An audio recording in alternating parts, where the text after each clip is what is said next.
श्री शिवाय नमस्तुभ्यम। शिव भक्ति शिव महापुराण की कथा में गुरु जी ने एक ऐसा उपाय बताया है जो गुरु जी ने आज तक किसी कथा में नहीं बताया। ये बहुत अच्छा उपाय है, 7 लोटे जल वाला उपाय है। इस उपाय को हमें कब करना है? जब विषम परिस्थिति आ जाए। विषम परिस्थिति यानी कि गुरु जी ने कहा है, जैसे कि हमने पशुपतिनाथ व्रत कर लिए हैं, सारे उपाय कर लिए हैं, उपाय कर करके हताश हो चुके हैं, बहुत प्रयास कर लिए, कई अनुष्ठान कर लिए हमने, कई अभिषेक कर लिए हमने, पर हमारी मनोकामना पूरी नहीं हो रही है।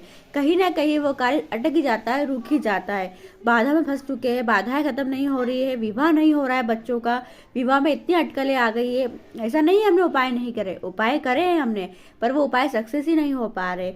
तो आप इस उपाय को जरूर करो। चाहे नौकरी के लिए बहुत प्रयास कर लिए हैं, मकान खरीदना है, मकान बेचना है, यानी कि कोई भी ऐसा कार्य है जो विषम परिस्थिति में फंसा हुआ है और निकल ही नहीं पा रहे, हम उस कार्य को कर ही नहीं पा रहे, तो एक बार इस उपाय को करना है। और इस उपाय को करने कोई तिथि कोई वार निश्चित नहीं है, आप इस उपाय को कभी भी कर सकते हैं। हफ्ते में 8 दिन होते हैं, 8 दिन के अंदर आप कभी भी इस उपाय को कर सकते हैं। चलिए वीडियो शुरुआत करते हैं। तो स्वागत है मौजूद ऑफिशियल चैनल पर।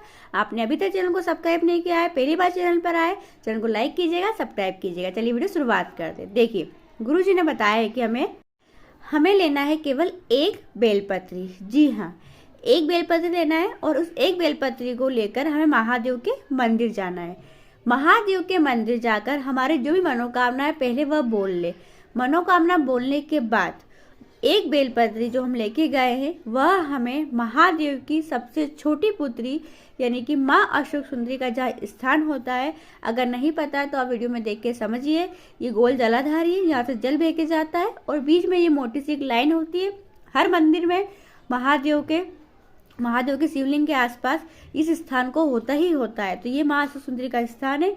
यहाँ पर आपको चढ़ा देना है एक बेलपत्री। जी हाँ, डंडी का भाग जहाँ से जल बह के नीचे गिरता है ना, उस दिशा में हमें रख देना है।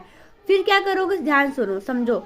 उस बेलपत्री को उठा लो वापस, माँ अशोक सुंदरी पर चढ़ाई हमने, वहां से फिर उठा लो और उठाने के बाद उस बेलपत्री को ही हमें वापस से महादेव के शिवलिंग के ऊपर समर्पित करना है।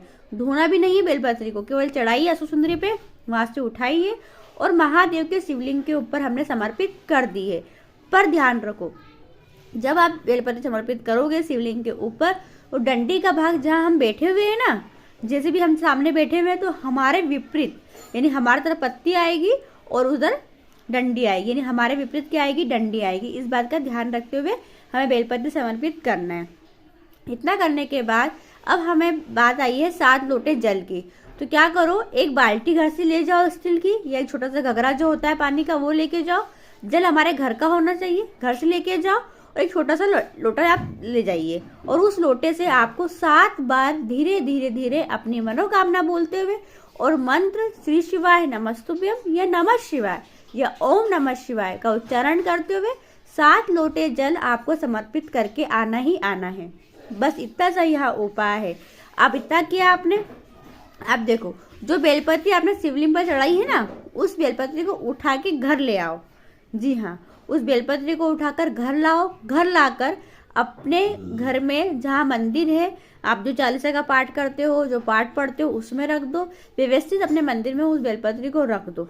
अपने घर पे उस बेलपत्री को कम से कम 21 दिन तक अपने पास रखना ही रखना है। जी हाँ, 21 दिन तक अपने पास रखो। 21 दिन बाद उस बेलपत्री को बहते हुए पानी में विसर्जन कर देना। बस आप देखना 21 दिनों के अंदर ही आपका कार्य पूरा हो जाएगा। महादेव ने आपका हाथ पकड़ लिया है तो आपका कार्य 21 दिन के अंदर हो ही जाएगा। आप अवश्य करना इस उपाय को। पहली बार गुरुजी ने इस उपाय को बताया है, एक बार करके अवश्य देखना।